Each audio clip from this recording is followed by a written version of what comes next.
உங்க பிரசனத்தை மாத்திரம் நம்பி இருக்கிறோம்ப்பா. கண்ணீர், வேதனை, துக்கங்கள், போராட்டங்கள் எந்த பாதையில நாங்கள் உடைந்து போகாம நாங்கள் உண்மையே நம்பி நின்று வந்து நிற்கிற சுவாமி.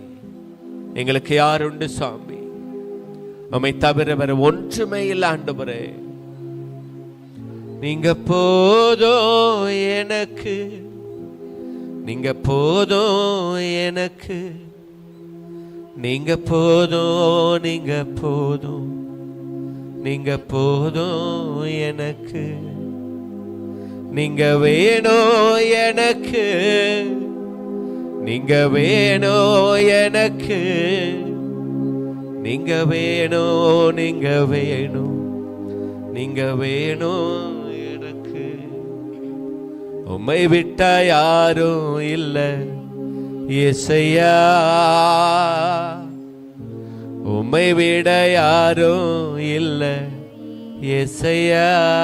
அப்படியே கண்களை மூடி ஒருவரை வேடிக்கை பார்க்காதீங்க சகோதரா. இங்க வேடிக்கை பார்க்க வரல சகோதரி. உன் பாதையில யார் உன்னை கைவிட்டாலும் உன்னை கைவிடாத ஒரு தகப்பை இந்த இடத்துல உலாவிக் கொண்டிருக்கிறார். நீங்க போதும் எனக்கு, நீங்க போதும் எனக்கு, நீங்க போதும், நீங்க போதும், நீங்க போதும் எனக்கு. தேவ பிரசனத்தினால் இந்த இடம் நிரம்பி இருக்கட்டும்பா. கண்ணீர், வேதனை, துக்கங்கள், போராட்டங்கள் எது வந்தாலும் உடைய பிள்ளைகள் ஒவ்வொருவரையும் ஆசீர்வதிக்கும்படி உம்மை நோக்கி பார்த்து நான் ஜெபிக்கிறையா. நீர் எங்களோடு கூட இருந்து எங்களை நடத்துங்க ஆண்டவரே. எங்களை நடத்துகிற தெய்வ பிரசன்னத்துக்காக உம்மை துதிக்கிறோம். நீர் எங்களோடு கூட எங்களை நடத்துங்க, ஆசீர்வதிங்கப்பா. உங்களுடைய இருதயம் திறந்து கர்த்தருடைய வார்த்தை கொண்டு எங்களோடு கூட பேசுவீராக. அர்ப்பணிக்கிறோம், ஆசீர்வதிங்க. இயேசுவின் நாமத்தில் ஜெபிக்கிறோம் நல்ல பிதாவே, ஆமேன், ஆமேன், ஆமேன். பள்ளத்தாக்கில் நடக்கும்போது என்னை காண்பவரே, தாகத்தாலே கதறும்போது என்னை கேட்பவரே,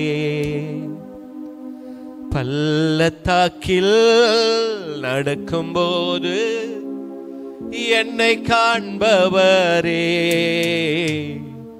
தாகத்தாலே கதறும்போது என்னை கேட்பவரே,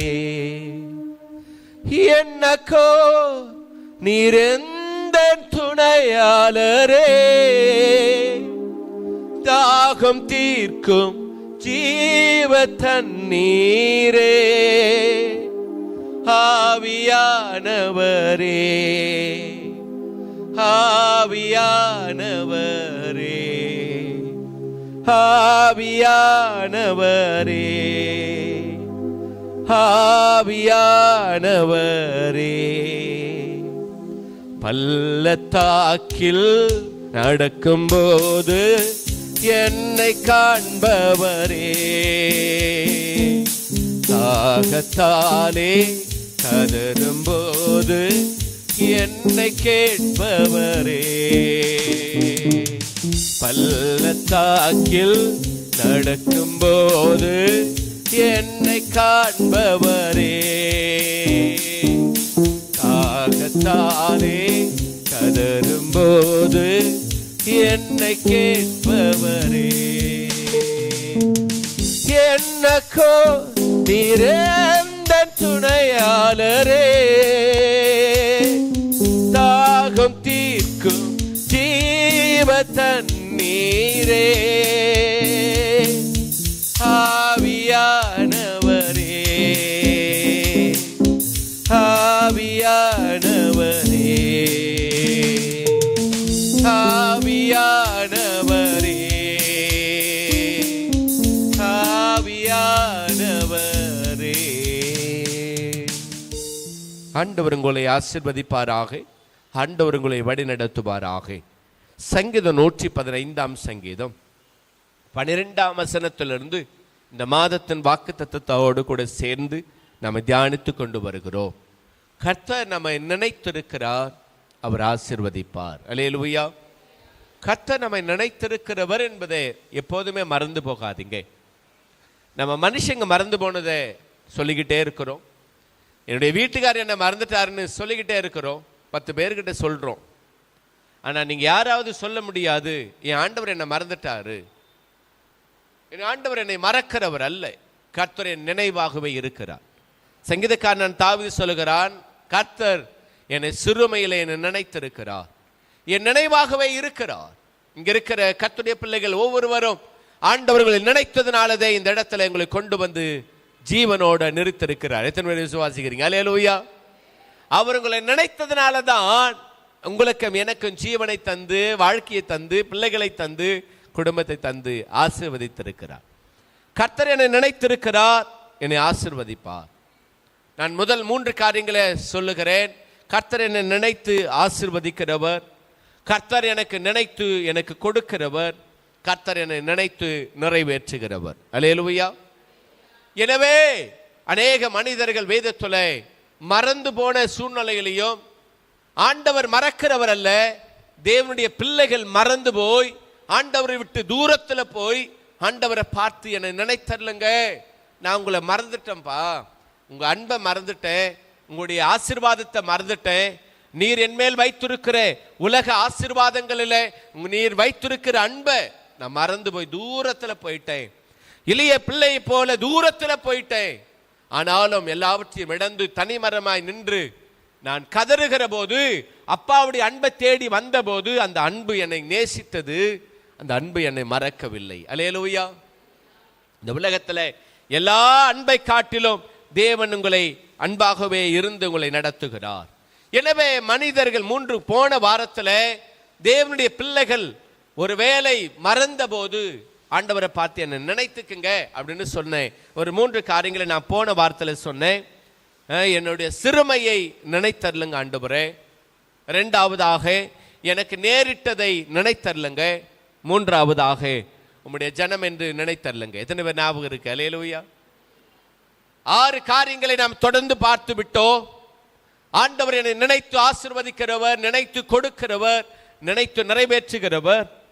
அப்படி ஆண்டவரை விட்டு மறந்து போன மனிதர்கள் ஆண்டவரை பார்த்து சொல்றாங்க, என்னை நினைத்துக்குங்கப்பா ஆண்டவரே, நான் என்னுடைய சிறுமையை நினைத்துக்குங்க ஆண்டவரே, என்னுடைய நேரிட்ட உபத்திரவம் கண்ணீர் எல்லாம் நினைத்துக்குங்க, என்னுடைய ஜனம் என்று நினைத்துக்குங்கன்னு சொல்லி ஜெபித்தார்கள். இன்று ஒரு 3 காரியங்கள் இன்னைக்கும் தொடர்ந்து நாம தியானிக்க போகிறோம். அதற்கு முன்பதாக வாசிக்கலாம் ஆதியாகமத்தின் புத்தகம் 8ஆம் அதிகாரம் 1ஆம் வசனத்துல, தேவன் நோவாவையும் அவனோடு கூட பேழையில் இருந்த சகல காட்டு மிருகங்களையும் சகல நாட்டு மிருகங்களையும் நினைத்தருளினார். அல்லேலூயா. தேவன் மனுஷர்களை நினைக்கிறவர் மாத்திரமல்ல, ஒரு காக்கையும் குஞ்சைகளையும் காட்டு மிருகங்களையும் நாட்டு மிருகங்களையும் நினைத்தருளினார் என்கிறது வேதம் சொல்லுகிறது. ஆதியாகமத்திலே ஆதாமியும் ஏவாளையும் உருவாக்கி அங்கிருந்து ஜனங்கள் பெருகின போது அந்த ஜனங்கள் துன்மார்க்கமாய் வாழ்கிறத நினைத்து அந்த துன்மார்க்கத்தில் அவர்களை அழிக்க நினைத்தார். அந்த உலகம் முழுவதுமாய் பாவம் பெருகிருந்தது. அந்த நேரத்தில் ஒரே ஒரு மனுஷனை மாத்திரம் பார்த்தார். அந்த மனுஷன் நோவா. அந்த மனிதன் மாத்திரம் நீதிமானாயிருந்தார். தேவனுக்கு பயந்து அவன் ஒரு நீதிமான ஒரு வாழ்க்கையை கடந்து போகிறான். கர்த்தருடைய பிள்ளைகளே, அப்படி நினைத்த ஒரு மனுஷனுடைய குடும்பத்தை 8 பேரை ஒரு பேழைக்குள்ள வைத்து தன் ஆயத்த மண்ணினை அரராத் மலையிலே ஆண்டவர் கொண்டு போய் நிறுத்துகிறார். ஜனங்கள் பூமி முழுவதுமாய் நிறைந்திருக்கிறது. உலகத்தில் இருக்கிற எல்லா ஜனங்களும் அழிக்கப்பட்டாயிற்று. அந்த ஜனம் உள்ள இருக்கிற பேழையில் இருக்கிற ஜனங்களை ஆண்டவர் நினைத்தார்னு வேதம் சொல்லுகிறது. ஏன் தெரியுமா? உள்ள கொண்டு போன சாப்பாடு காலி ஆயிருக்கும், தண்ணி காலி ஆயிருக்கும். ஒரு ஒட்டகம் எவ்வளவு தண்ணி குடிச்சிருக்கும்? அந்த ஒட்டகத்துக்கு தண்ணீர் வாத்தே அவரால் முடிஞ்சிருக்காது. ஆனால் ஆண்டவர் எல்லாவற்றையும் போஷித்து நடத்தி கொண்டு வருகிறார். இந்த நிலைமையில நாட்கள் கடந்து போகிறது. நோவா பேழைக்குள்ள இருந்து புறாவை அனுப்புகிறாரு. எப்படியாவது தண்ணி வற்றி போச்சான்னு சொல்லி நினைத்து பார்க்கிறாரு. ஆனாலும் தேவன் நினைக்காம உங்க வாழ்க்கையில எதுவுமே நடக்காது. அல்லேலூயா. தேவன் நினைத்தாதான் உங்க பேழையை இருந்து நீங்க வெளியே வர முடியும். தேவன் நினைத்தாதான் தேவன் எந்த பாதைகளை மாற்றி உங்களை ஆசீர்வதிக்க அவரால முடியும். அல்லேலூயா. தேவன் மனுஷன் நினைக்கிறது இல்ல, தேவன் உன்னை நினைக்கணும். தேவன் நினைத்தள்ளின போதுதான் பேழைக்குள் இருந்து தேவன் அந்த ஜனங்களை கொண்டு வருகிறார், பலுகவும் பெருகவும் செய்கிறார். கர்த்தர் உன்னை நினைத்திருப்பாரு ஆனால் உன் வீடு ஆசீர்வதிக்கப்படும். கர்த்தர் உன்னை நினைத்திருப்பாரு ஆனால் நீ பெருகவும் பலுகவும் முடியும், உன் சந்ததி பெருக முடியும். நீ நினைக்காத எங்க வீட்டுக்காரர் நினைச்சிட்டாரு ஒரு வீட்டு கட்டிடலாம், உங்க சம்பளம் பெருகிடுச்சு, எங்க ஆபீஸ்ல இருக்கிற எல்லாரும் பெருகிட்டாங்க, என்ன நினைச்சிட்டாங்க நான் வீடு கட்டிடலாம், எனக்கு தான் நல்ல நாணம் இருக்கிறது, உலக நாணம் இருக்கிறது, நான் படிச்சு பெரிய ஆளாகி ஒரு பெரிய அந்தஸ்துல உட்கார்ந்துடலாம். கர்த்தருடைய பிள்ளைகளே, தேவன் உங்களை நினைத்தருள வேண்டும். அல்லேலூயா. அதற்காக சொல்லுங்க, என்ன நினைங்க ஆண்டவரே. அப்ப நோவாவை நினைத்தருளது மாத்திரமல்ல, அதே பகுதியில் ஆதியாகமம் 19ஆம் அதிகாரம் 29ஆம் வசனத்துல லோத்து வாழ்ந்த பூமியை அழிக்க நினைத்த போது, வாசிங்க ஆதியாகமம் 19ஆம் அதிகாரம் 29ஆம் வசனம். தேவன் அந்த சமபூமியிலே பட்டணங்களை அழிக்க நினைத்த போது தேவன் ஆபிரகாமை நினைச்சாராம். சோதம் பட்டணம் பாவம் பெருகி போயிட்டு மேல போய் ஆண்டவருடைய சந்நிதியில போய் அந்த பாவம் பெருகிட்டு, அப்ப தேவன் அங்க வந்து அந்த தேசத்தில் உள்ள பாவத்தை எல்லாம் பார்க்கறதுக்காக வராரு. நல்லா கவனமா கேளுங்க. பைபிளை பக்கத்துல வச்சுக்கிட்டு பக்கத்து சேர்ல வைக்காதீங்க, பைபிளை திருப்பி பாருங்க, வசனத்தை கொஞ்சமாவது கேளுங்க. என் அன்பு தேவ பிள்ளைகள், எங்களுடைய வார்த்தைகள் ஆபிரகாமை நினைத்தள்ளினார். எப்போ? அந்த தேசத்தை அழிக்க நினைத்த போது ஆபிரகாமை நினைச்சாரியா? நீங்க யோசிச்சு பாருங்க. கொரோனா காலங்களிலிருந்து தப்பிச்சு வந்த ஒரு கூட்டம் நம்ம எல்லாம். அல்லேலூயா. கொரோனாவில் தப்பிச்சு வந்த கூட்டம். அப்ப தேவன் நம்மள எல்லாம் என்ன பண்ணிருக்கிறாரு? எல்லாம் சத்தமா சொல்லுங்க. என்னை மறக்காத ஒரு தேவன் என் கூட இருந்து. ஹாஸ்பிட்டல்ல தப்பிச்சு வந்தவங்க எல்லாம் இங்க இருக்கிறீங்க. அல்லேலூயா. ஆக்சிஜன் கிடைக்குமா? 5 லட்சம் 10 லட்சம்னு வித்து செலவு பண்ணி ஆண்டவர் தப்பித்து வச்சு வந்தாரு. ஆனா இன்னைக்கு ஆக்சிஜன் நமக்கு எல்லாம் ஃப்ரீயா கொடுக்கிறாரு ஆண்டவர். என்னைக்காவது நன்றி சொல்லியிருக்கீங்களா? ஆக்சிஜனால என்னைக்காவது காசு கொடுத்து வாங்கினீங்க? நீங்க டெய்லி சுவாசிக்கிற ஆக்சிஜனுக்கு யாராவது காசு கொடுத்தீங்களா? அல்லேலூயா. தேவ ஜனமே, உங்களை அழிக்காம உங்களை பாதுகாத்து நடத்தி வந்திருக்கிறார். நீங்கள் ஜீவனோட வாழ்கிறது தேவனுடைய கிருபை. நினைத்துக்கங்க. நீங்க ஆவியானவர் உங்களை பார்த்து சொல்லுகிறார். ஆபிரகாமை நினைத்தள்ளினார், இஸ்ரவேல் ஜனங்களை நினைத்தள்ளினார், ராகேலை நினைத்தள்ளினார், இஸ்ரவேல் ஜனங்களுடைய உபத்திரவத்தை நினைத்தள்ளினார். அவர்கள் நினைத்து அவர்களை தேவன் ஆசீர்வதிக்கும்படி இறங்கி வந்திருக்கிறார். இன்னைக்கு ஆண்டவர் உங்களை நினைச்சதுனால்தான் இந்த இடத்துல கொண்டு வந்திருக்கிறாரியா.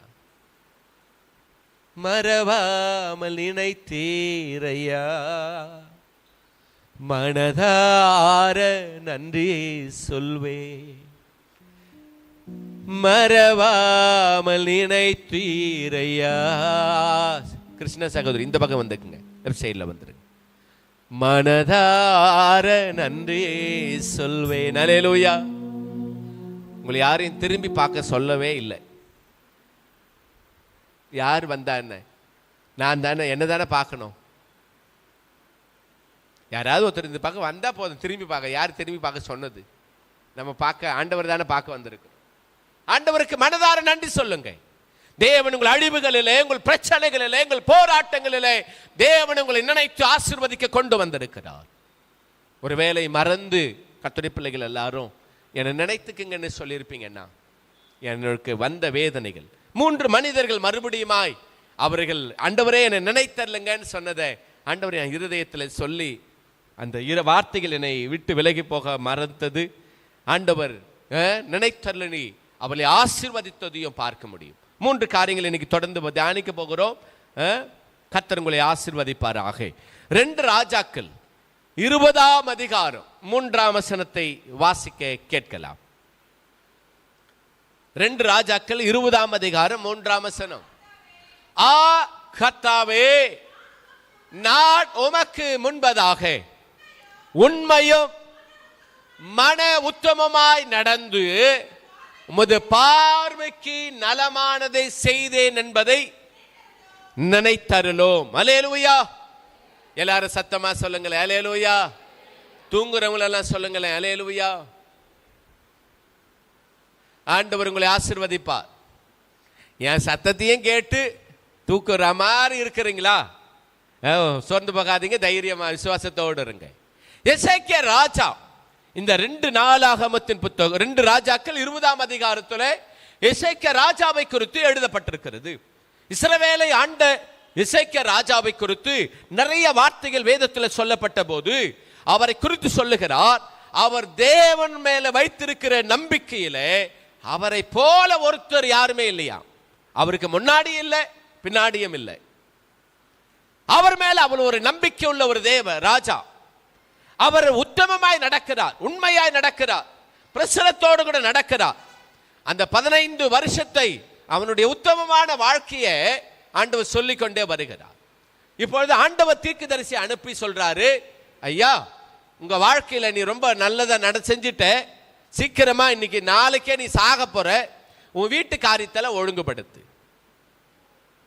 ஆண்டவர் இன்னைக்கு இரவு உங்க வீட்டுக்கு பக்கத்துல வந்து நீங்க தூங்கிட்டு இருக்கும் போது எழுப்பி, நாளைக்கு காலையில் எந்திரிச்சிரு, நீ தூங்க வேண்டாம், நாளைக்கு காலையில் நீ செத்து போக போற அப்படின்னு உங்ககிட்ட என்கிட்ட சொன்னார்னா நீங்கள நானும் என்ன செய்வோம்? ஊரெல்லாம் கூப்பிட்டு ஒப்பாரி வச்சு என்னை எப்படியாவது காப்பாத்துங்க, எனக்கு என்னன்னு தெரியல, ஆண்டவரே சொல்லிட்டாரு. அல்லேலூயா. நீங்க என்ன பண்ணுவீங்க? நம்ம எல்லாரும் சபையில வந்து உபவாசம் பண்ணி எங்க வீட்டெல்லாம் கூப்பிட்டு, ஆண்டவரே எப்படியாவது என்னை மன்னிச்சிருங்க, ஏதாவது நான் தவறு செஞ்சிருப்பேனா என்னை மன்னிச்சிருங்க, என் சின்ன வயசுல ரொம்ப தப்பு செஞ்சுட்டேன், நான் குடிகாரனா வாழ்ந்துட்டேன், ஒரு வேசித்தனமா வாழ்ந்துட்டேன், சினிமா பார்க்கிறவனா வாழ்ந்துட்டேன், என்னை மன்னிச்சிருங்க நீங்க உட்கார்ந்து அழுவோம். அல்லேலூயா. ஆமாவா இல்லையா? ஏதோ ஒரு தெரியாம செஞ்சுட்ட ஆண்டவரேன்னு சொல்லி இருப்போம். ஆனால் இந்த எசேக்கியா ராஜா தேவன் சுவரபரமாய் திரும்பி, ஆண்டவரே என் உத்தமத்தை பாருங்கன்னு சொல்லுகிறார். எவ்வளவு தைரியங்க, எவ்வளவு தைரியமாய் ஒரு ஊழியக்காரன் தேவனுக்கு முன்பதாக நின்று, ஆண்டவரே என் உத்தமமாய் நடந்திருக்கிறேன் என்பதை பாருங்க. கர்த்தருடைய பிள்ளைகள், பரிசுத்தவான்கள், சபை இப்படி மாறணும்னு நான் வாஞ்சிக்கிறேங்க. ஒரு ஊழியக்காரன் இப்படி மாறணும்னு நான் வாஞ்சிக்கிறேன். ஒரு வேதனையுள்ள கண்ணீரில் நீ எந்த பாதையில கடந்து போனாலும் ஆண்டவரை பார்த்து உத்தமமா நான் நடந்திருக்கிறேன்னு ஒரு ஊழியக்காரன் சொல்லணும், ஒரு விசுவாசி சொல்லணும். அல்லேலூயா. இப்படிப்பட்ட நாட்கள் வேணும்னு நான் வாஞ்சிக்கிறையா. அவன் சொல்லுகிறா, நான் இத்தனை வருஷம் 40 வருஷம் இந்த இடத்தை ராஜ்யம் பண்ணிட்டு ஆண்டவரே, ஐயா நான் இந்த சபைக்கெல்லாம் இவ்வளவு காணிக்கை கொடுத்துருக்கிறேன், என்ன போய் எடுத்திருக்கீங்களே. எசேக்கியா சொல்லல, நான் எவ்வளவு அந்த சபைக்காக கொடுத்திருக்கிறேன், இஸ்ரவேல் ஜனங்களுடைய எல்லா ஏழைகள் எல்லாம் பராமரிச்சிருக்கிறேன், எவ்வளவு பணம் கொடுத்திருக்கிறேன். எசேக்கியா அவளை சொல்ல முடியல. அவன் சொல்லுகிறான், நான் உத்தமமாய் நடந்திருக்கிறேன். நீங்க மார்த்தட்டி சொல்லுங்க ஐயா, உன் வேலை ஸ்தலத்தில், உன் குடும்பத்தில், உன் பிள்ளைகள் மத்தியில், என் கணவனுக்கு நான் உத்தமமாய் நடந்திருக்கிறேன், என் புருஷனுக்கு, என் கணவனுக்கும், என் பிள்ளைகளுக்கும் நான் உண்மையாய் நடந்திருக்கிறேன், என் வேலை ஸ்தலத்தில் உண்மையாய் இருந்திருக்கிறேன், எனக்கு தந்த பணத்தில் நான் உண்மையாய் நடந்திருக்கிறேன். அல்லேலூயா. கொடுத்த பணத்துல கூட உண்மையாய் இருக்க முடியல நம்மளால. என் அன்பு தேவஜனமே, உங்களை என்னை ஆராய்ந்து பாருங்க. இன்னைக்கு ஆண்டவர் உங்களுடைய வாழ்க்கையில உத்தமத்தை நினைத்தருளுங்கன்னு நீங்க சொன்னீங்கன்னா, மறுபடியும் இறங்கி வந்து அந்த ஊழியக்காரரிடத்தில் அனுப்பி சொல்றாரு, ஆமாப்பா என் எசேக்கியா ராஜா உண்மையை உத்தமமாய் நடந்திருக்கிறா, நீ போய் நான் அவனை எடுக்க மாட்டேன், 15 வருஷம் உண்மையாய் நடத்த போகிறேன்னு சொல்லுங்க ஆண்டவரே. அல்லேலூயா. நீங்க ஆராய்ந்து பாருங்க. இன்னைக்கு இந்த உலகத்துல உத்தமமானவர்கள் குறைந்திருக்கிறாங்க, உண்மையுள்ளவர்கள் குறைந்திருக்கிறாங்க. வேதம் சொல்லுகிறது, மனுபுத்திரர்கள் மத்தியிலே உண்மையுள்ளவர்கள் குறைந்திருக்கிறாங்க. உங்க வேலை ஸ்தலத்துல குறைந்திருக்கலாம்.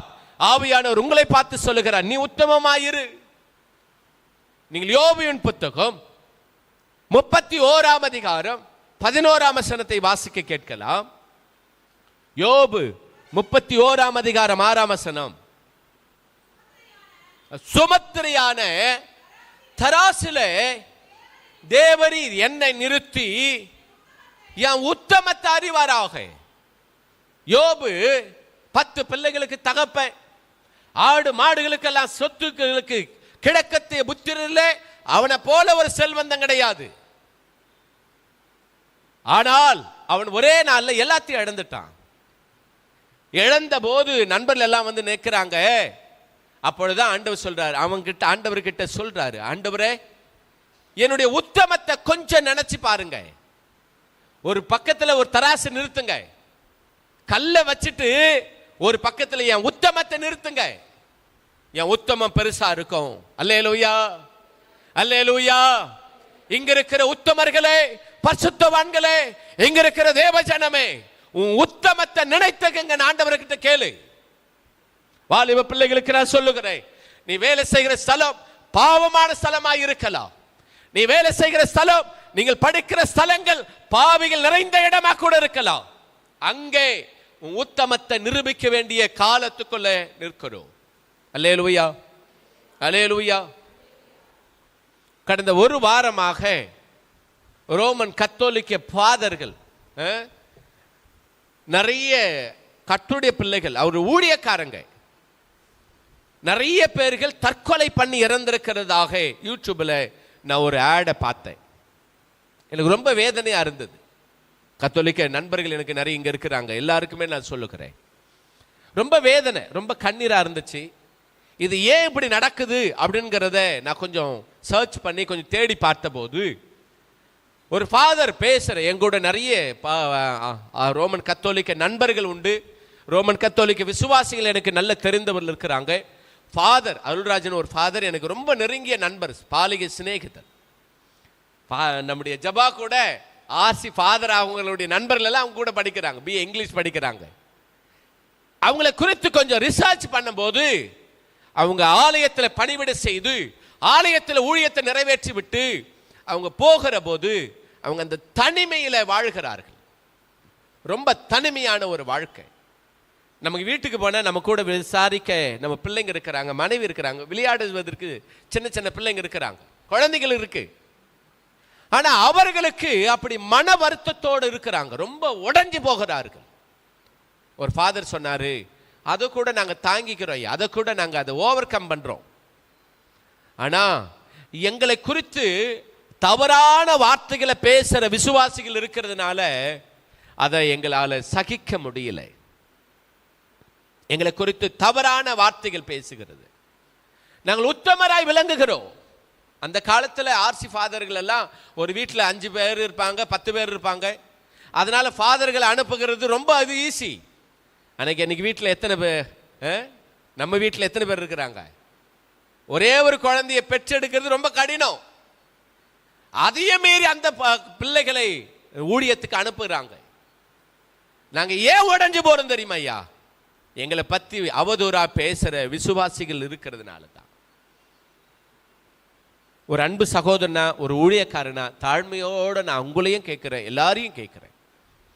கர்த்தருடைய பிள்ளைகளை ஒருவரை குறித்தும் ஒருவர் நீங்கள் தெரிஞ்சதோ தெரியலையோ, நல்லதோ உண்மையோ உத்தமமானதோ எந்த ஒரு தவறான வார்த்தைகளையோ யாரை குறித்தும் பேசுறாதீங்க. யூடியூப்ல இருக்கு, நீங்க போய் மொபைலில் எடுத்து பாருங்க. கடந்த ஒரு வாரமாக ஆர்சி ஃபாதர்ஸுங்க நிறைய பேர் இறந்திருக்கிறார்கள், தற்கொலை பண்ணி.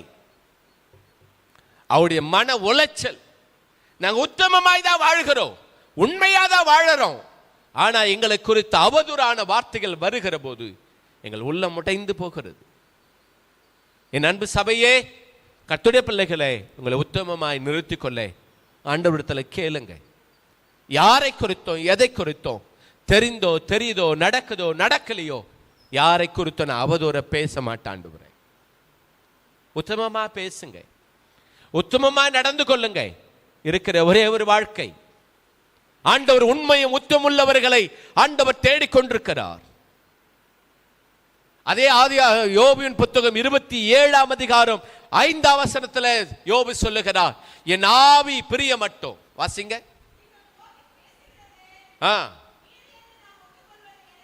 தூரமாயிருப்பதாக என்னுடைய ஆவி பிரிய மட்டும், என் உத்தமத்தை என்னிடத்திலிருந்து நான் விலக்க மாட்டேன். ஆண்டவரை பார்த்து இன்னைக்கு கேளுங்க, ஆண்டவரே என் உத்தமத்தை பாருங்க சுவாமி, என் உத்தமத்தை நினைத்துக்குங்க. வாலிப பிள்ளைகளுக்கு நான் அன்போடு கூட ஒரு ஊழியக்காரனாய் தேவனுடைய ஜனமாய் உங்களை எச்சரிக்கிறேன். உங்கள் வாழ்க்கையை உத்தமமாய் காத்துக்குங்க. உயர்வு தேவனுடைய கரத்தில் இருக்கிறது. அல்லேலூயா. உத்தமர்களை தேவன் உயர்த்துவார். உத்தமமான யோசேப்பை உயர்த்தினார். உத்தமமான தானியேலை உயர்த்தினார். கரைபடாத பரிசுத்தவான்களை அவர் உயர்த்துவார்.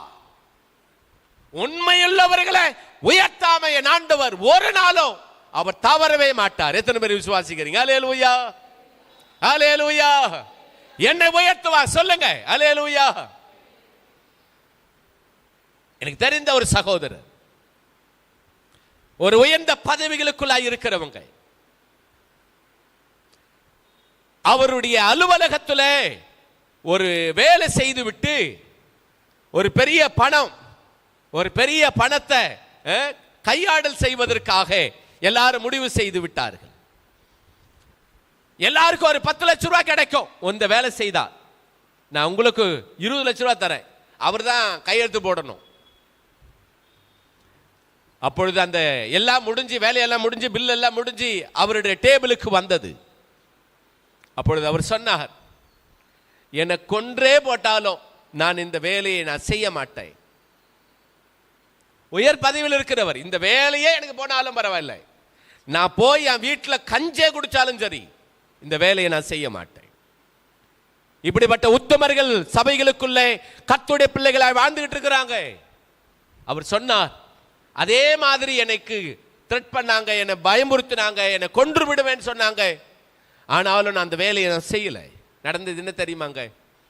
இந்த காரியம் எல்லாம் அவருடைய மேல் அதிகாரி கேள்விப்பட்டு யார் இதுக்கு விரோதமாக இருந்தார்களோ அவர்களை டிஸ்மிஸ் பண்ணி இந்த மனுஷனை உயர்வ கட்டளையிட்டார்.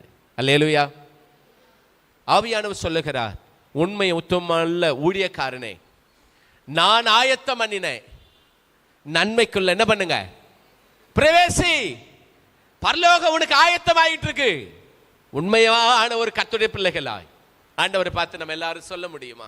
ஆண்டவரே, நான் உமக்கு முன்பதாய் உண்மை உத்தமமாய் நடந்திருக்கிறேன்ப்பா. இதுவரையில் நான் கரைப்பட்டுட்டேன்.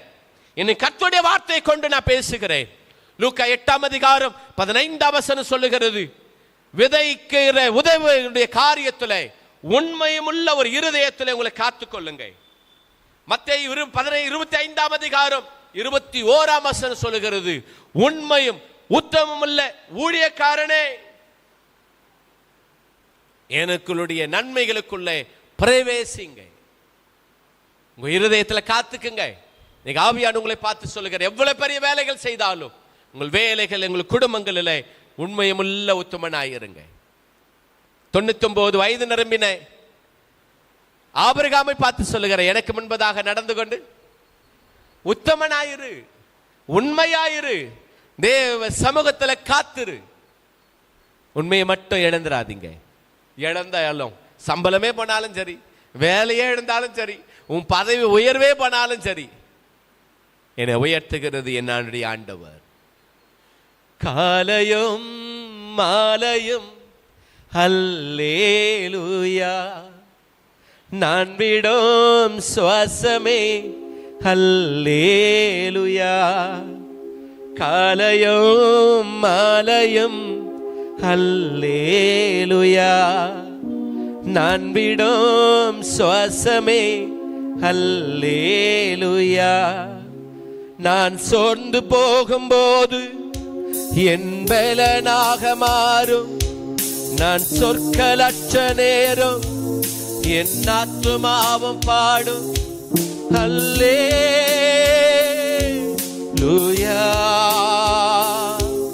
அல்லேலூயா,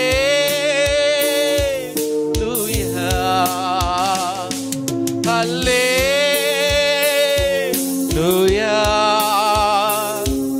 அல்லேலூயா. என் உயர்விலும் என் தாழ்விலும் என் ஆத்துமா பாடும் அல்லேலூயா,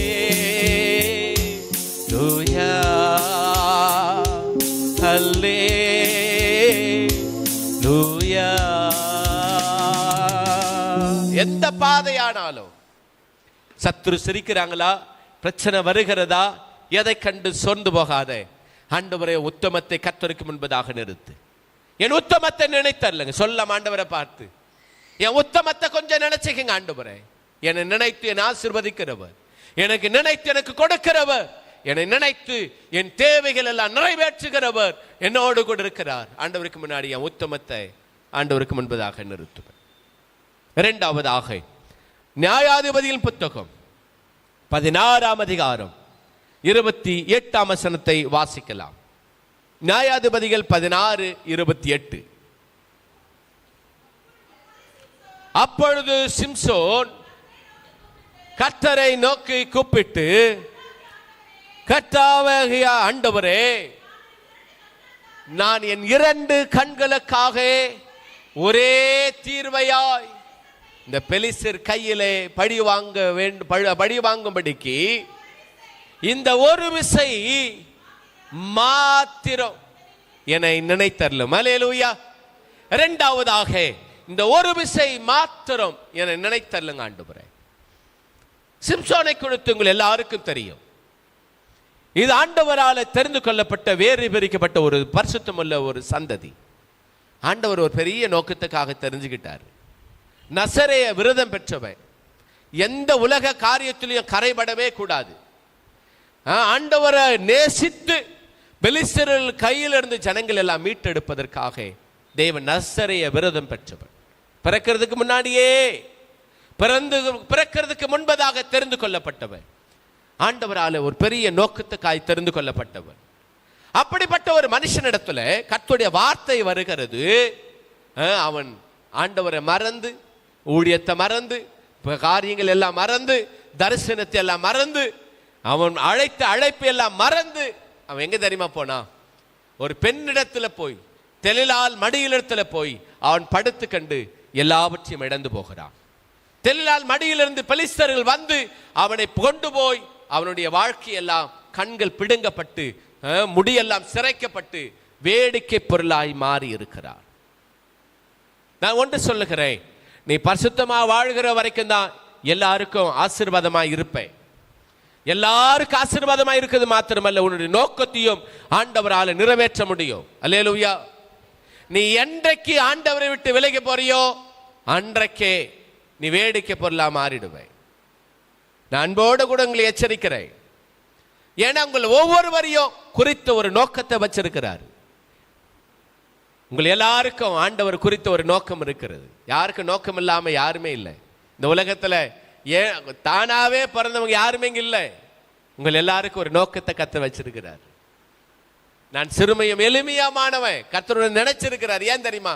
இந்த பிள்ளையை கொண்டு பரிசுத்த சந்ததியை உருவாக்கணும், இந்த வீட்டை கொண்டு ஒரு ஆசீர்வதிக்கிற சந்ததியை உருவாக்கணும், இந்த இடத்துல திருவர்காட்டு சபையில உன்னை சாட்சியான நிறுத்தணும்னு சொல்லி கர்த்தர் உன்னை கொண்டு ஒரு நோக்கத்தை வச்சிருக்கிறார். அப்படி சிம்சோன் மறைந்து போய் அவன் பாவம் செய்த போது கடைசியாய் கண்கள் பிடுங்கப்பட்டு தேவனை பார்த்து கேட்கிறான், இந்த ஒரு விஷயம் மட்டும் என்ன நினைச்சுக்குங்கப்பா, இந்த ஒரு விசை கூட நினைத்து கொள்ளுங்கன்னு ஆண்டவரை பார்த்து கேட்கிறான். இன்னைக்கு ஆவியானவர் உங்களை பார்த்து கேட்கிறாரு. ஏன் தெரியுமா? தேவன் அவனை நேசித்திருந்தார். சிம்சோன் தேவனை நேசிக்கணும். இதுதான் கட்டளை, இதுதான் உடன்படிக்கை. நீங்க தேவனை நேசிக்கணும். ஆண்டவர் உங்களை நேசித்தாரா நேசிக்கலையா? நான் கேட்கிற கேள்விக்கு பதில் சொல்லுங்க. ஆண்டவர் உங்களை நேசித்தாரா? எவ்வளவு நேசித்தாரு? எவ்வளவு அன்பு கொண்டாரா? இவ்வளவா அவ்வளவா? உங்க வீட்டுக்கார அன்பு எவ்வளோ? அது இவள் தாயா. மாச ஆரம்பத்தில் கொஞ்சம் நேசிப்பாரு. ஏன்னா பணம் வந்த உடனே மல்லிப்பூவா வரும், அல்வாவா வரும், ஸ்வீட்டா வரும், மாம்பழமா வரும். 20ஆம் தேதிக்குள்ள அதெல்லாம் முடியாது, வாங்கிட்டு வாங்க அப்படின்னு சொன்னாலும் மறைஞ்சு போகும். ஏன்னா அது கரைந்து போகும், அது மறைந்து போகும். பெற்றோருடைய அன்பு மறைந்து போகும். ஒரு கணக்கெடுப்பு சொல்லுகிறது, பிறந்த குழந்தைகளை பிறந்த உடனே கொண்டு போய் சேற்றில் குப்பை தொட்டியில சாக போடுகிற குடும்ப தேசம் இது. ஆனால் அவருடைய அன்பு கூட மாறி போகும். ஆனால் உன்னுடைய தேவன், என்னுடைய தேவன் இந்த உலகத்தில் அன்பு கொண்டு உன்னை நடத்தி வந்தார். பரலோக மேன்மையெல்லாம் விட்டு உன்னை நேசித்து வந்தார். ஏன் தெரியுமா? நீ அவரை நேசிக்கணும் என்பதற்காகத்தான். இப்ப நல்ல கவனமா கேளுங்க, முக்கியமானது சொல்ல வருகிறேன். ஆண்டவர் உன்னை நேசித்தார், நீ அவரை நேசிக்கணும். இதுதான் கட்டளை. இடையில யாரும் வரக்கூடாது. இடையில எல்லாரும் சொல்லுங்க, இடையில அவர் அன்புல இடையில யாரும் வரவே கூடாது. இதை ஒத்துக்கிறீங்களா? புருஷன் கூட வரக்கூடாது, மனைவி கூட வரக்கூடாது, பிள்ளைங்க கூட வரக்கூடாது. நான் உங்களுக்கு விளக்குகிறேன், எக்ஸ்பிளைன் பண்றேன். ஏன்னா நம்முடைய ஆண்டவர் உங்களுடைய முழு அன்பையை எதிர்பார்த்துக்கிட்டே இருக்கிறார். உங்க முழு அன்பையை எதிர்பார்க்கிறாரு. ஒரு முழு அன்பையை எதிர்பார்க்கிறார். ரொம்ப ஆச்சரியமானது. ஒரு தேசத்துல, நியூசிலாந்து தேசத்துல நடந்த ஒரு சம்பவத்தை நான் உங்களுக்கு சொல்லுகிறேன். ஒரு கணவன் மனைவி வாழ்ந்துகிட்டே இருந்தாங்களா. ரொம்ப நாள் அவர்களுக்கு பிள்ளை இல்லாம இருந்துச்சாம். ஒரு எவ்வளோ ட்ரீட்மெண்ட் பண்ணாங்க, ஜெபித்தாங்க, எங்கெங்கயோ போனாங்க, ஒண்ணுமே நடக்கல.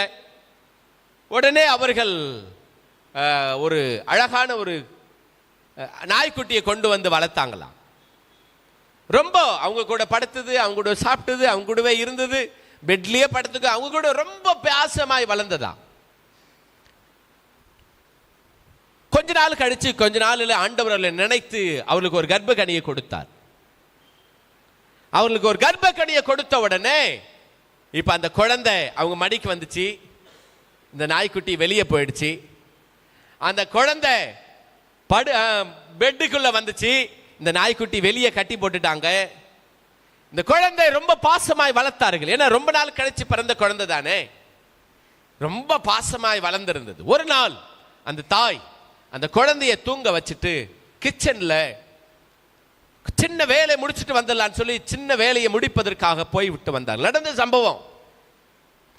சம்பவம். வேலையை முடிச்சிட்டு வரலான்னு சொல்லி கொஞ்ச நேரம் வேலை முடிச்சிட்டு வந்தபோது அவங்களுடைய இடத்துல அந்த குழந்தை காணாமல் போயிருந்தது. எங்கெங்க தேடி அலைந்தார்கள். அவங்க வெளியே கட்டியிருந்த நாய்க்குட்டியும் காணோம்.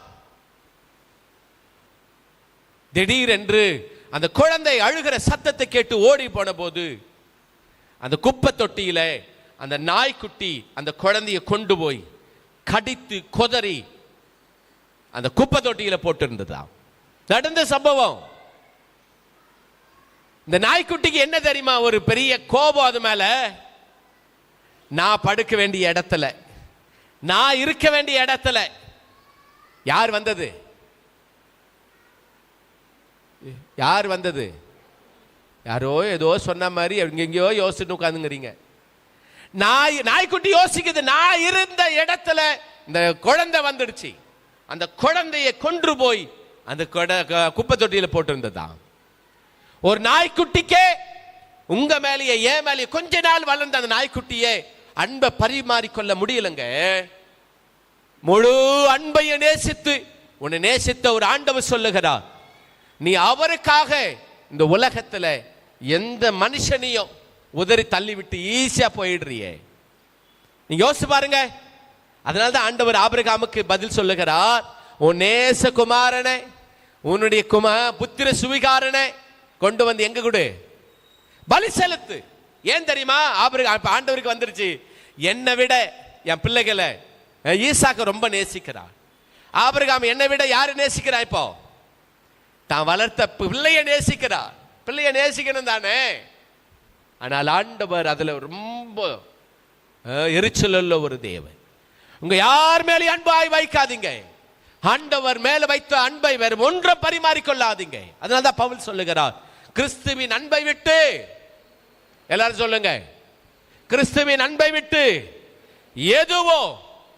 எதுவோ என்னை பிரிக்காது என்பதை நிச்சயித்திருக்கிறேன். அல்லேலூயா. அன்பு இல்லாத உலகில் அன்பை தேடியே அலைந்தார். அன்பில்லாத உலகத்தில் அன்பை தேடி அலைந்த ஆண்டவர் இயேசு அன்புள்ளவராய் உன்னை தேடி வந்தாரு. சிம்சோன் அன்றைக்கு எல்லாவற்றையும் மறந்து உலகத்துக்கு பின்னாடி போய் ஆண்டவரே இந்த ஒரு விஷயம் நினைத்தரலுங்கன்னு கேட்கிறானே. இங்க இருக்கிற ஒவ்வொருவர் ஆண்டவரை பார்த்து கேளுங்க, இந்த ஒரு விஷயம் நினைத்தரலுங்க ஆண்டவரே. ஆண்டவர் அன்பை விட்டுட்டு போயிடாத. வாலிப தம்பி தங்கச்சி, உனக்குரியதை கொண்டு வந்து உன்னிடத்துல கொண்டு வந்து நிறுத்துவா. உலக அன்பை நினைத்து ஆண்டவரோடு கூட நான் இன்னைக்கு கேட்கிறேன், ஆண்டவர் எவ்வளவு நேரம் நேசித்தீங்க. அதனால்தான் எபேசிய சபைக்கு ஆண்டவர் எழுதுகிற போது 2ஆம் அதிகாரம், வெளிப்படுத்தல் 2ஆம் அதிகாரத்துல ஆதியில கொண்டிருந்த அன்பை, ஆதியில கொண்டிருந்த உங்கள் எல்லாருக்கும் ஒரு ஆதி அன்பை யோசிச்சு பாருங்க. இயேசுவை ஏற்றுக்கொண்ட பிறகு, ரட்சிக்கப்பட்ட பின்பு சபைதான் நேரத்துக்கு வந்தீங்க, நல்லா ஜெபம் பண்ணீங்க, பைபிளை வாசித்தீங்க.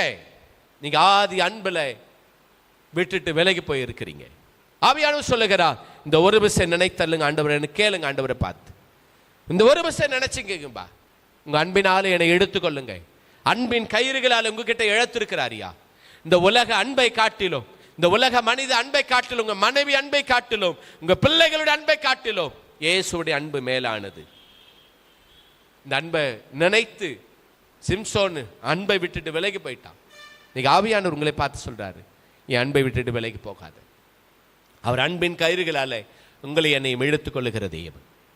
இந்த அன்புனால நிலைத்துருங்க. ரோமர் 8:36, 37, 38, 39 சொல்லுகிறது, கர்த்தருடைய அன்பை விட்டு ஒன்றும் எங்களை பிரிக்காது. வெளிப்படுத்தல் 2ஆம் அதிகாரம் 4ஆம் வசனம் சொல்லுகிறது, ஆதியில கொண்டிருந்த அன்பை விட்டு ஒன்றும் எங்களுக்கு பிரிக்காது என்பதை நான் நிச்சயித்திருக்கிறேன் ஆண்டவரே. நீங்க ஆண்டவரை விட்டுட்டு எங்கே போயிடாதீங்க சகோதரனே, சகோதரியே. அவர் அன்பினால நிறைந்துருங்க, அவர் அன்பினால நிறைந்துருங்க. அவர் நேச அக்கினி உங்களை என்னையும் பிடிச்சு பிடிக்கட்டும். ஜெபிங்க, அவனுடைய சமூகத்தில் காத்திருங்க. பழையபடியாய் ஆண்டவருக்கு முன்பதாக நின்று கர்த்தர் சமூகத்தில் காத்திருங்க. முதல்ல நான் சொல்லி கொடுத்தேன், உத்தமத்தை நினைத்தருளுங்க ஆண்டவரே. 2வது சொல்றேன், இந்த ஒரு பஸ்ஸை நினைத்தருளுங்க ஆண்டவரை பார்த்து கேளுங்க. 3வதுமாய் கடைசியா சொல்லி நான் முடிக்கிறேன். 132ஆம் சங்கீதம் 1ஆம் வசனம். 132ஆம் சங்கீதம் 1ஆம் வசனம். கர்த்தாவே தாவீதையும் அவனுடைய சகல உபத்திரவத்தையும் நினைத்தருளுங்க ஆண்டவரே. தாவீது கதறி ஜெபிக்கிறான், என் உபத்திரவத்தை நினைத்தருளுங்க ஆண்டவரே. 3வதாய், ஒருவேளை உபத்திரவப்பட்டு நெருக்கப்பட்டு கண்ணீரோட துக்கத்தோட வேதனையோட உபத்திரவத்தின் பாதையில வந்திருப்பியானா, பைபிள் எப்படி தெரியுமா உபத்திரவத்தை சொல்லுது? கொஞ்ச காலம் பாடு அனுபவிக்கிற உங்களை, இந்த உலகத்தில் அனுபவிக்கிற லேசான சொல்லுங்க எல்லாரும், நீங்க அனுபவிக்கிறதெல்லாம் என்ன உபத்திரவமா? எல்லாரும் லேசான உபத்திரவங்களெல்லாம் கை தூக்குங்க. யாரும் அழவே கூடாது, எவ்வளவு அடிச்சாலும் தாங்கணும். அல்லேலூயா. இந்த உபத்திரவம் எல்லாம் என்ன உபத்திரவம் சொல்லுங்க சத்தமா. நீங்க தானே பாடுறீங்க, நீங்க தானே வாசிக்கிறீங்க இந்த வசனம் தானே. கொஞ்ச கால உபத்திரவோ, லேசான உபத்திரவோ, தேவன் திராணிக்கு மேலாக உங்களை சோதிக்கவே மாட்டார். ஆண்டவர் பார்த்து நீ கேளுங்க, நான் கொஞ்சம் பாடு அனுபவிக்கிறேன்பா, இந்த உபத்திரவத்தை கொஞ்சம் நினைச்சுக்குங்க ஆண்டவரே. தேவகுமாரா, தேவகுமாரா என்ன நினைச்சிடுங்க. தேவகுமாரா, தேவகுமாரா கொஞ்சம் நினைச்சிடுங்க. நீங்க நினைச்சா ஆசீர்வாதந்தா, என்ன மறந்தா எங்கே போவேனா. நீங்க நினைச்சா ஆசீர்வாதந்தா, என்ன மறந்தா எங்கே போவேனா. தேவகுமாரா, தேவகுமாரா என்ன நினைச்சிடுங்க. தேவகுமாரா, தேவகுமாரா கொஞ்சம் நினைச்சிடுங்க. அல்லேலூயா. உம்மை மறந்து வாழ்ந்தவனா அது உமக்கே தெரியும். உம்மை மறுதலித்தவனா அது உலகே அறியும். உம்மை மறந்து, எல்லாரும் சேர்ந்து பாடுங்க சத்தமா. உலகே அறியும். உதவாத எண்ணில் நீ உறவானே, நீங்க இல்லாம என் உலகம் பிடிக்காதே. உதவாத எண்ணில் நீ உறவானே, நீங்க இல்லாம என் பொழுது விடியாதே. நீங்க இல்லாம என் பொழுது விடியாதே. நீங்க இல்லாம என் பொழுது விடியாதே. தேவகுமாரா தேவகுமாரா என்ன நினைச்சிடுங்க. தேவகுமாரா தேவகுமாரா கொஞ்ச நினைச்சிடுங்க. அல்லேலூயா. உங்கள் உபத்திரவத்தை நினைக்கிற ஆண்டவர் இந்த இடத்துல இருக்கிறார். கொஞ்ச கால பாடு அனுபவிக்கிற உங்களை சகிச்சுக்கிங்க, ஏற்றுக்கொள்ளுங்க. இந்த பாடுகளை ஏற்றுக்கொள்ள நான் ஆயத்தமா இருக்கிறேன்னு சொல்லி பாருங்க. ஆதியாகமத்தின் புத்தகம் 15ஆம் அதிகாரம் 13ஆம் வசனம் சொல்லுகிறது, 400 வருஷம் உபத்திரவப்பட்ட போதுதான் அவர்கள் உபத்திரவத்தை தேவன் பார்த்தாராம். 2 ராஜாக்கள் 14ஆம் அதிகாரம் 26ஆம் வசனம் சொல்லுகிறது, உபத்திரவத்தை கொடியது என்று தேவன் பார்த்து அவளை ஆசீர்வதித்தாராம். தேவனுடைய பிள்ளைகளே, 119ஆம் சங்கீதம் 67, 71 வாசித்து பார்த்தால் இந்த உபத்திரவத்தினாலதான் தேவனுடைய பிரமாணங்களை கற்றுக்கொண்டிருக்கிறார். எனவே இந்த உபத்திரவம் நல்லது, உபத்திரவப்பட்டது நல்லது. கொஞ்ச கால பாடு அனுபவிக்கிறியா, எந்த பாதையை நினைத்து கலங்காதே. 2 கொரிந்தியர் 4:17 சொல்லுகிறது, இந்த லேசான உபத்திரவத்தை தேவன் உங்களுடைய வாழ்க்கையில், என்னுடைய வாழ்க்கையில மாற்றி உங்களை ஆசீர்வதிக்கிற ஆண்டவர் உங்களோடு கொடுக்கிறார். உங்கள் உபத்திரவத்தில் ரோமர் 5ஆம் அதிகாரம் 3ஆம் வசனம், உங்கள் உபத்திரவம் உங்கள் பொறுமையை உண்டு பண்ணுகிறது என்பதை நினைத்து உபத்திரவத்தில் பொறுமையாயிருங்க. இந்த உபத்திரவத்தில் என் உபத்திரவத்தை நினைத்தல்லுங்க ஆண்டவரே. சொல்லமா இந்த 3 காரியத்தை சொல்லுங்க. முதலாவது என்ன சொல்லி கொடுத்தேன்? என் உத்தமத்தை நினைச்சிக்கிங்க ஆண்டவரே. உத்தமமா வாழ ஒப்பு கொடுப்போமா? உங்கள் வேலை ஸ்தலத்தில், உங்கள் குடும்பத்தில், உங்கள் படிக்கிற இடத்துல, எங்களுக்கு போகிற இடத்துல உத்தமம் இல்லாத மனிதர்கள் இருக்கலாம், உண்மை இல்லாத மனிதர்கள் இருக்கலாம். நீ உத்தமனாயிரு, நீ உண்மையாயிரு. உத்தமத்தை நினைக்கிற ஆண்டவரின் பட்சத்தில் இருக்கிறார். 2வதாக இந்த ஒரு விஷயம் மாத்திரம், உங்க அன்பை விட்டு நான் போக மாட்டேன்பா, இந்த அன்பை நிலைத்திருப்பேன், இந்த ஒரு விஷயம் நினைத்தரலுங்கன்னு சொல்லி கேளுங்க. 3வதாக இந்த உபத்திரவத்தை நினைத்தரலுங்க ஆண்டவரே. தேவன் உபத்திரவத்தை நினைக்கிறவர். இந்த ஆராதனையில பிரத்யேகமாய் இருந்து உன்னையும் என்னையும் அவர் ஆசீர்வதிப்பார். தேவன் உங்களை நடத்துவாராக. ஆமேன், ஆமேன், ஆமேன்.